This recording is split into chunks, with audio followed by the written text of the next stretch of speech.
Aku semua, berjumpa lagi ya dengan saya Bu Endah dalam mata pelajaran sosiologi untuk kelas 11. Baik anak-anak, setelah pada pertemuan lalu kita semua sudah mempelajari tentang perbedaan. Nah, sekarang di pertemuan kali ini kita akan mempelajari tentang diferensiasi sosial. Kita mulai ya pembelajaran hari ini ya.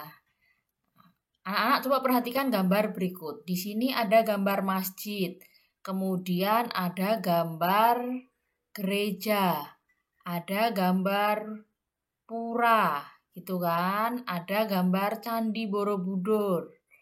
Nah, kemudian apa yang bisa dilihat dari gambar ini?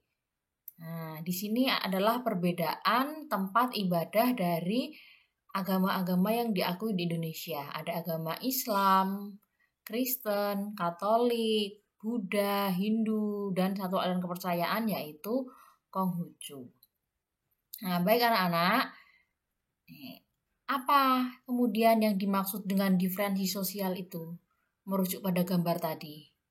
Nah, diferensi sosial itu merupakan klasifikasi atau penggolongan terhadap perbedaan-perbedaan tertentu yang biasanya sama atau sejenis. Pengertian sama di sini menunjuk pada klasifikasi masyarakat secara horizontal yang mendatar atau sejajar atau setara. Itulah dinamakan diferensiasi sosial, seperti pada gambar yang tadi ya. Lanjut. Ini adalah bentuk-bentuk diferensiasi sosial.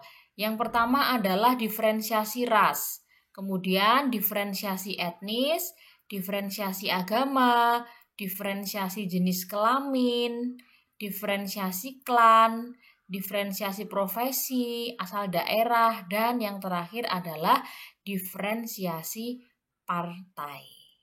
Jadi diferensiasi itu adalah pengelompokan masyarakat secara horizontal atau sejajar ya. Kita bahas satu persatu, dimulai dari diferensiasi ras dulu. Bisa dilihat ya dari gambar itu ya, di situ ada anak-anak yang berkulit putih, kemudian berkulit sawo matang, kemudian berkulit hitam, ada yang rambutnya hitam, rambutnya pirang, rambutnya blonde, yang rambutnya keriting, ada yang matanya lebar, matanya sipit, kemudian ada yang matanya berwarna biru, matanya berwarna coklat, matanya berwarna hitam. Nah, ini adalah diferensiasi ras.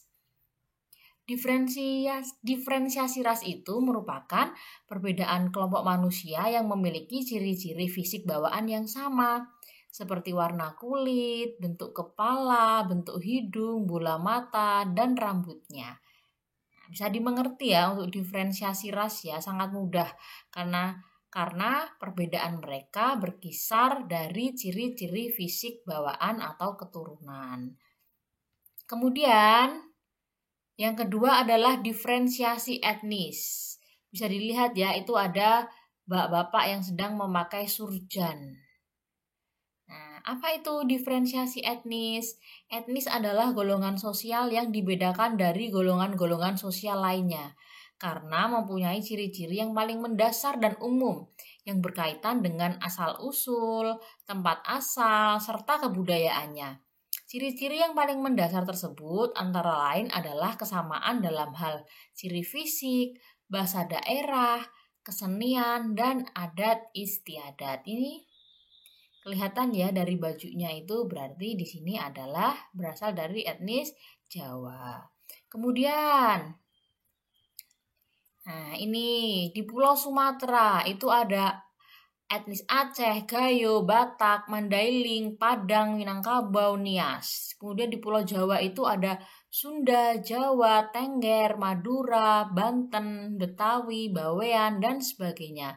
Kemudian di Pulau Sulawesi itu ada Bugis, Luwu, Mandar, Sangir, Toraja, Minahasa, Gorontalo. Nah, itu adalah berbagai macam klasifikasi etnis. Kemudian kita berlanjut pada diferensiasi yang ketiga adalah diferensiasi agama. Sesuai dengan gambar yang di awal tadi ya. Nah, perbedaan tempat ibadah tadi. Agama merupakan suatu sistem terpadu mengenai kepercayaan dan praktik yang berhubungan dengan hal yang suci dan menyatukan semua pengikutnya ke dalam suatu komunitas moral yang disebut umat. Semua ajaran agama mengatur hubungan, baik hubungan antara sesama manusia maupun hubungan antara manusia dengan Tuhan. Nih, jadi berbagai macam perbedaan agama di Indonesia itu merupakan perbedaan yang setara atau sejajar.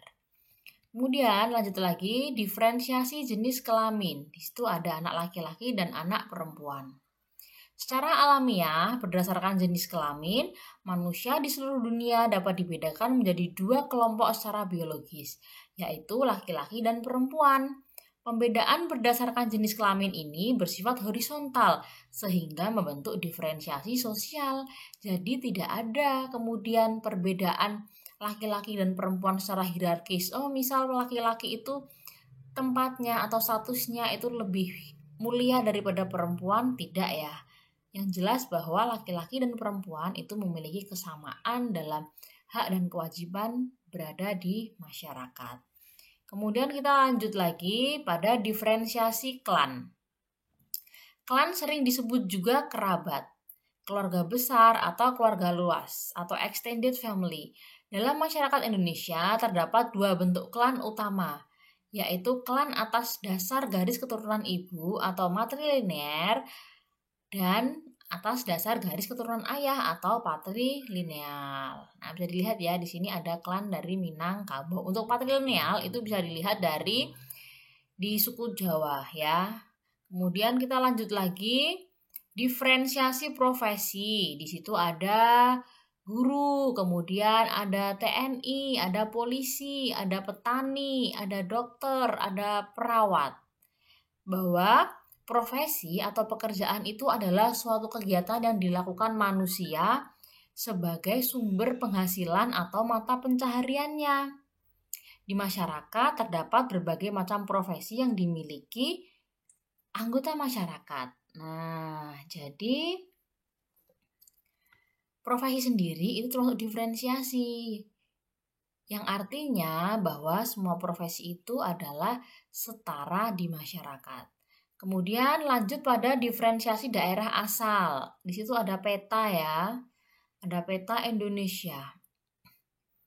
Diferensiasi berdasarkan asal daerah merupakan pengelompokan berdasarkan tempat tinggal atau daerah asal. Ada yang berasal dari Jakarta, ada yang berasal dari Kalimantan, Sulawesi maupun Papua. Nah, di situ termasuk dalam diferensiasi sosial. Kemudian yang terakhir adalah diferensiasi parpol. Di situ ada berbagai macam parpol ya yang sudah familiar untuk anak-anak semua. Partai politik itu merupakan tempat untuk menampung aspirasi masyarakat agar turut serta dalam mengatur negara. Diferensiasi partai dalam hal ini perbedaan masyarakat dalam mengatur kekuasaan negara berupa kesatuan sosial dan sealiran. Nah, itu tadi anak-anak berbagai macam diferensiasi sosial di masyarakat. Untuk tugas pada pertemuan kali ini, analisislah upaya kesetaraan untuk menjaga masyarakat multikultural Indonesia supaya tidak terjadi konflik. Silahkan kirim tugasnya melalui akun Google Classroom masing-masing ya. Demikian anak-anak pembelajaran sosiologi untuk kelas 11 dalam KD 3 perbedaan, kesetaraan, dan harmonisasi sosial. Kita berjumpa lagi di pertemuan selanjutnya dengan materi stratifikasi sosial. Terima kasih. Wassalamualaikum warahmatullahi wabarakatuh.